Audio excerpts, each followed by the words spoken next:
In the mystic twilight of ancient Egypt's celestial lore, a divine sentinel was born. Anubis, the jackal-headed guardian of the dead. Shaped in the crucible of cosmic chaos, he emerged with obsidian fur and eyes like twin stars, glowing with the secrets of the afterlife. Anubis's origin is as enigmatic as the sands that whisper through time. Nephthys, the shadowy sister of Isis and consort of Set, became enamored with her brother Osiris. In a moment of deception and desire, she disguised herself as Isis, seducing Osiris. From this hidden union, Anubis was conceived, a child born of divine secrecy. When Isis discovered the truth, her sorrow was profound. Yet, in an act of compassion, she forgave Nephthys. Fearing Set's wrath, Nephthys turned to Isis for help. Together, they hid the infant Anubis in the marshlands, protecting him from danger. Isis raised him as her own, nurturing in him loyalty, wisdom, and purpose. Thus, Anubis became not only the son of gods, but the steadfast ally of both Isis and Osiris. He grew into a being of solemn majesty, a shadow cloaked in divine grace. With the sleek form of a jackal and regal symbols upon his garments, Anubis embodied the space between worlds. He was the eternal figure at the threshold of life and death, order and chaos. To mortals he became a guide, an eternal beacon through the veils of the unknown. Anubis was more than myth. He was the celestial conductor of souls, leading the departed through the winding corridors of Duat, the Egyptian underworld. There, in the Hall of Truth, souls would face judgment before Osiris, but it was Anubis who carried them there, guarding their path, ensuring the sacred balance of Mayat, the cosmic order. With watchful eyes and ears poised like sentinels, Anubis stood over tombs and necropolises. These sacred places, once merely resting grounds, were transformed into gateways to eternity under his gaze. He protected them from desecration, from the wicked and the unworthy, ensuring the dead remained in peace. To the living, he offered comfort. To the dead, he offered safe passage. In his silent guardianship, Anubis became the divine promise of transition, the one who never left the threshold, always watching, always guiding.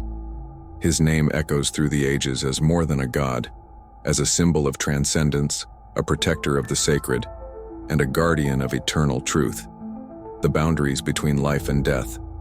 The guardian god with eyes gleaming like cosmic beacons stood as a steadfast defender of the cosmic tapestry, ensuring that the delicate threads of existence remained intact against the ceaseless march of time in the dim twilight between life and eternity. Anubis, the custodian of death's cryptic mysteries, stood as the orchestrator of rituals that bridge the earthly and divine realms. The funerary rites, wrapped in layers of symbolism and tradition, bore the indelible mark of Anubis's guiding influence at the threshold of mortality. He wielded his authority, orchestrating the seamless passage of souls to the data, the sacred realm of the departed under Anubis's watchful eye. Death ceased to be a conclusive end. It transformed into a profound transition, a journey, guided by the deity himself through the hallowed gates of the afterlife. Each ritual laden with sacred significance became a celestial dance, a harmonious symphony that echoed through the realms of existence. Anubis's influence reached its zenith, giving birth to the sacred art of mummification. This intricate process, a marriage of science and spirituality, became a homage to the enduring journey of the soul. Anubis, with hands skilled and eyes unwavering, guided the embalmers through each sacred step, ensuring that the earthly vessel would stand as an eternal testament to the existence of the departed soul. Mummification, a profound alchemy of preservation, bore the unmistakable mark of Anubis's wisdom and reverence for the cyclical dance of life and death. The rituals, imbued with the deity's sacred touch, transformed the departed into timeless echoes, forever traversing the cosmic realms under Anubis's vigilant gaze. Through the sacred practice, the jack-headed god sculpted a bridge between the ephemeral nature of mortality and the enduring legacy of the afterlife, forever intertwining the destinies of the living and the departed. But Anubis did not accidentally stumble upon mummification.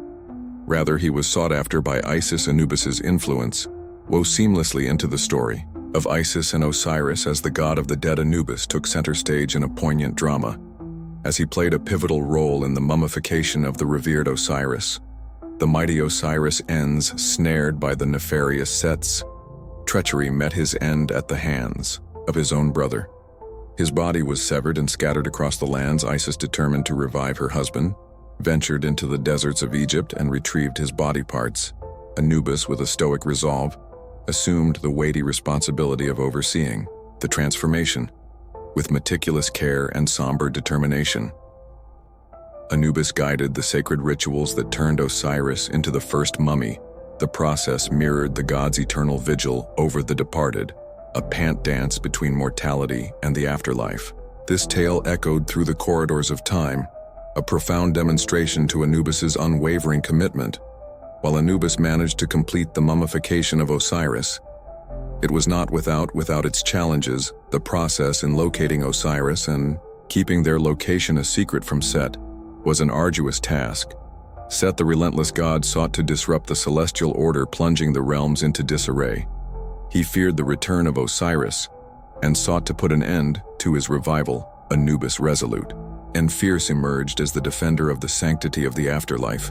He protected Isis and Osiris, constantly challenging Set's authority. Battles between the jackal-headed guardian and the chaotic god unfolded in cosmic clashes, each echoing through the celestial expanse. Anubis, undaunted by Set, stood firm in the face of adversity. His indomitable spirit became a beacon of order, a guardian embodying the eternal struggle between life and death. Anubis's battles with Set became a symphony of cosmic forces and enduring testament to the god's unwavering commitment to uphold the sanctity of the afterlife. Through the eons, the clash between Anubis and Set echoed a timeless narrative etched into the annals of Egyptian mythology. In the halls of the afterlife, Anubis's divine duty culminated in the grandeur of the weighing of the heart ceremony. As the deceased souls stood at the entrance of the underworld, Anubis guided them towards the Hall of Truth, where their ultimate judgment would take place. The soul was guided to the divine tribunal consisting of Osiris, the Mahat, the 42 judges, and Anubis himself. The soul would first have to recite the 42 negative confessions, declaring that they lived a life according to the laws of Mahat, the heart.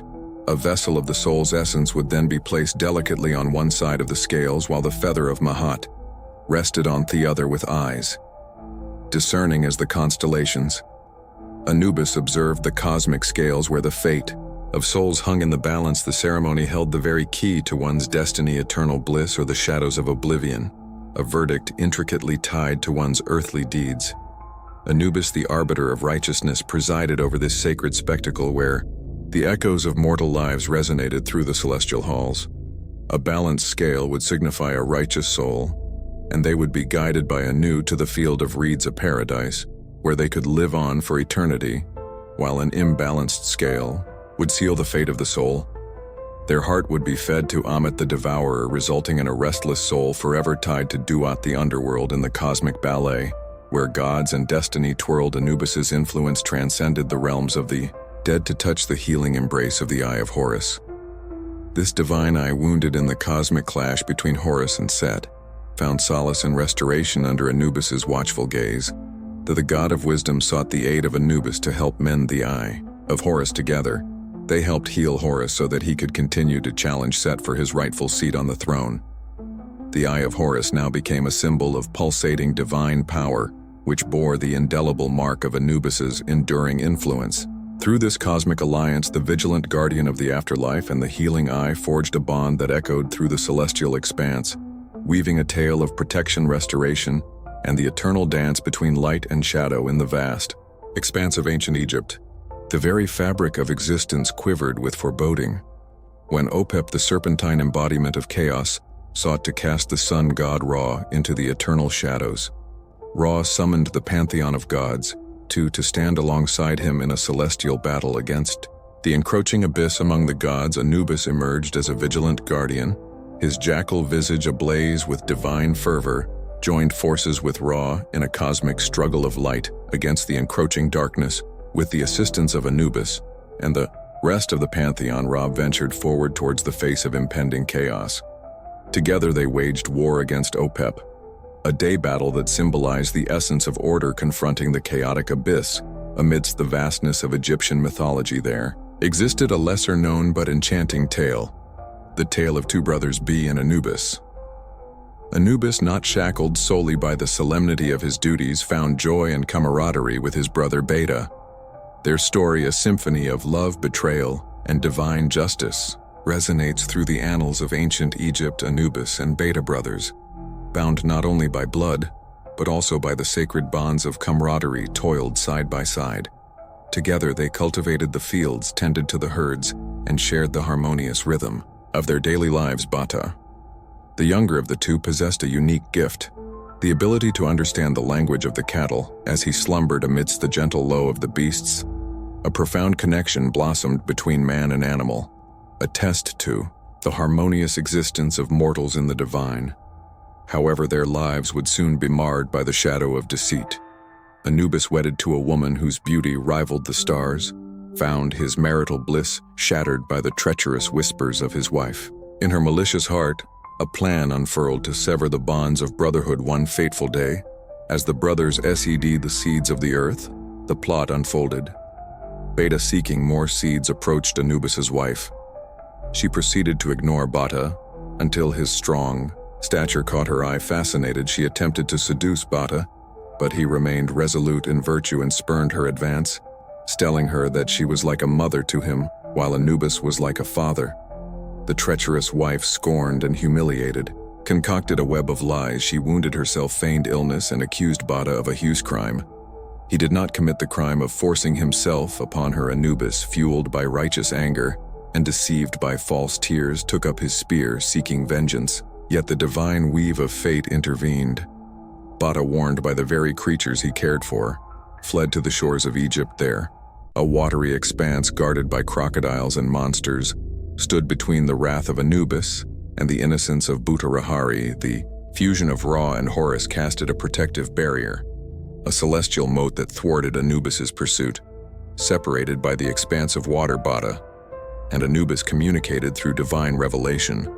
Bata revealed the truth, exposing the malevolence of Anubis's wife and the innocence of his own heart.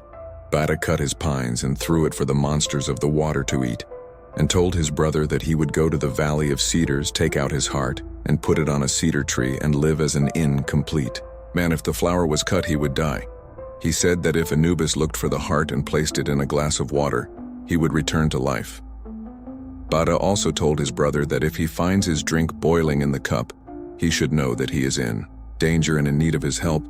Anubis, upon hearing this plot devised by his own wife, returned home and severely punished her for spoiling the good relation between him and his younger brother by killing her. In the meantime, the gods rewarded Batabi, making a beautiful woman who encompassed the features of a mortal woman and an immortal goddess at the same time to be his wife.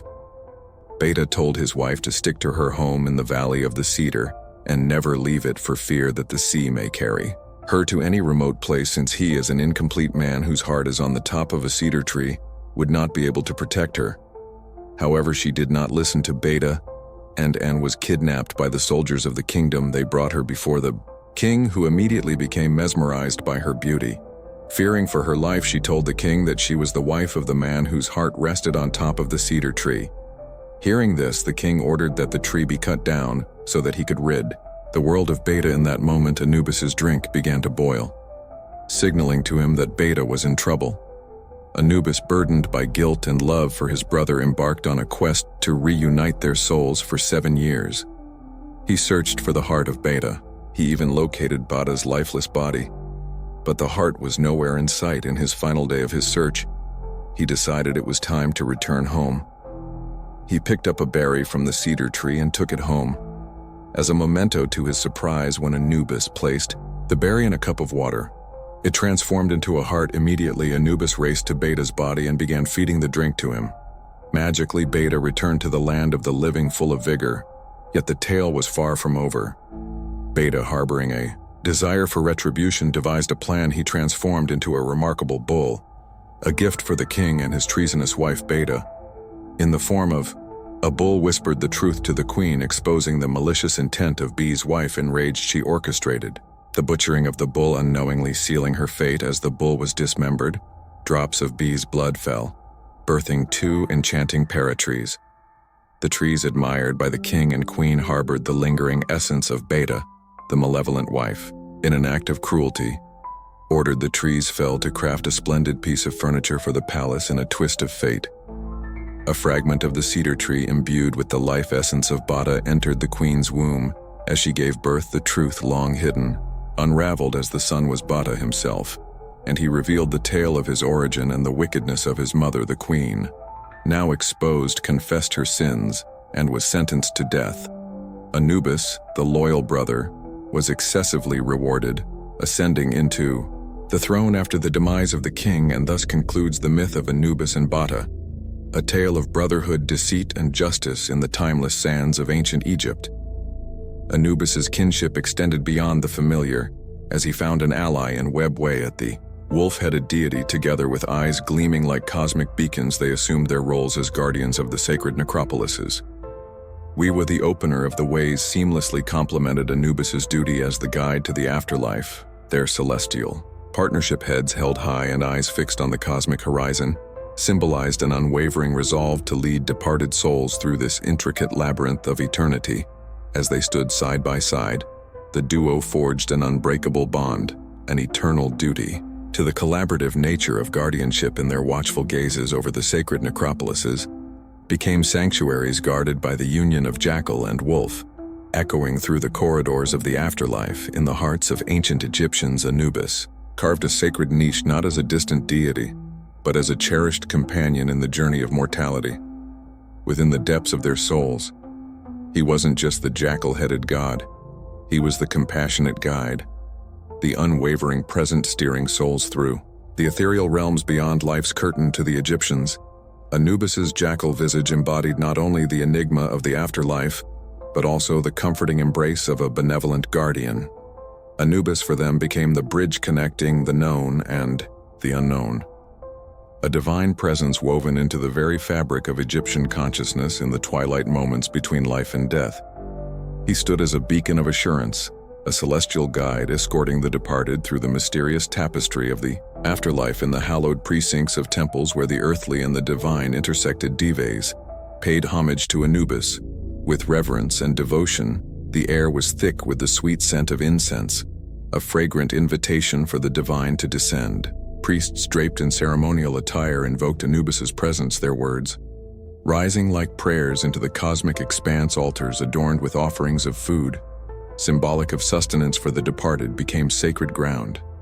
The ACT wasn't merely a ritual, it was a testament to the enduring connection between the living and the dead, an acknowledgement that in the realm of Anubis, the threads of mortality and eternity were intricately woven. Anubis, the humble recipient of fervent devotion, stood at the nexus of the earthly and the divine, a conduit for the aspirations and supplications of the faithful, forever echoing through the sacred corridors of worship in the sacred tapestry of ancient Egypt. Rituals honoring Anubis were not uncommon. Priests draped in the elaborate regalia became cosmic conduits enacting rituals that mirrored the very order of the cosmos. Mourners and celebrants, united in purpose, joining these sacred processions and ceremonies, seeking the guiding hand of Anubis for the departed and solace in the shadow of mortality. Anubis, the god of death and funerary practices, was an essential figure in these rituals. Each death he oversaw followed the same set of rituals and practices: death and preparation of the body. When an individual died, the first step was the preparation of the body. It involved washing the body and anointing it with oils and perfumes. The deceased's organs were removed, except for the heart, which was considered the seat of the soul. Wrapping and mummification. The body was carefully wrapped in linen bandages after being treated with preservatives and resins. The process aimed to preserve the body for the afterlife. The Anubis played a significant role in overseeing the mummification process, ensuring its success. Opening of the mouth ceremony. This ritual involved symbolic gestures to restore the senses of the deceased, allowing them to partake in the afterlife. Priests would use special tools to touch the mummy's mouth, eyes, ears, and nose, symbolically restoring the faculties needed for the journey. Placing of funerary goods. The deceased tomb was furnished with various funerary goods, including personal belongings, food, and items believed to be necessary for the afterlife. Anubis was often invoked during these preparations to ensure the deceased had what they needed for their journey, transporting the deceased to the tomb. A procession often led by priests and family members transported the deceased to their final resting place. This procession was accompanied by prayers and rituals invoking Anubis's guidance and protection. Weighing of the heart ceremony. As mentioned previously, Anubis guided the souls to the Hall of Truth where the weighing of the heart ceremony took place. The heart of the deceased was weighed against the feather of Mahat. The judgment determined the soul's fate in the afterlife burial and final resting place. The mummified body along with the funerary goods was placed in the tomb. The tomb often contained inscriptions from the Book of the Dead, providing guidance for the soul's journey. Anubis continued to be invoked during these moments to ensure the deceased's safe passage. Offerings and prayers in the final step. Family members and priests made offerings and recited prayers to honor the deceased and seek Anubis's continued guidance and protection in the afterlife. And thus Anubis, the jackal-headed guardian, weaved through the epics of ancient Egypt, leaving an indelible imprint on the shifting sands of time. His visage, an emblem of guardianship for the departed, an architect of the afterlife's mysteries, and a companion in the cosmic enigma, reverberates through the ages. Anubis, with unwavering purpose and a character as multifaceted as the cosmos itself, stands as a testament to humanity's enduring quest in the dance between the mortal and the divine. The god's presence transcends mythology to embody the very essence of the eternal human pursuit, the unraveling of the enigma that shrouds life-death, and the boundless expanse of the cosmos as the echoes of his tales linger in the winds of time. Anubis remains an enduring guide, beckoning humanity to explore the mysteries that unfold within and beyond the realms of existence. That's